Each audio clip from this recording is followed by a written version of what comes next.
దేవాలయానికి వెళ్ళినప్పుడు దేవుడు కనపట్టలేదు నాన్న అని మనం ఏడిస్తే ఆ తండ్రి వాడి భుజాల మీద మనల్ని కూర్చోబెట్టి దేవుణ్ణి చూపిస్తాడు. అప్పుడు మనకి తెలుస్తా మనం కూర్చున్నదే భగవంతుడి భుజాల మీద అని.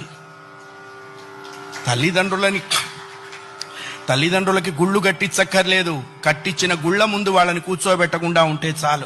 అది నేర్చుకోవాలి. మనం బ్రతికుండగా వాళ్ళ అనాథాశ్రమాల్లో ఉండటం ఏంటండి? ఇంకంతకంటే పాపం ఏదైనా ఉందే? కాశీలో యజ్ఞం చేస్తే వస్తుందా? రామేశ్వరంలో అన్నదానం చేస్తే వస్తుందా? జన్మనిచ్చిన తల్లిదండ్రులు ప్రధానము. వాళ్ళని నువ్వే సేవించాలి.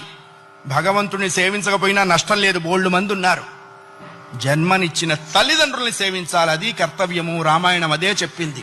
అయ్యా, ఆ అభిప్రాయం లేనివాడు పశువు అనకూడదన్నారండి. పశువులు పోటీకి వచ్చినాయి, మమ్మల్ని ఆ వాడితో పోలుస్తావా అని.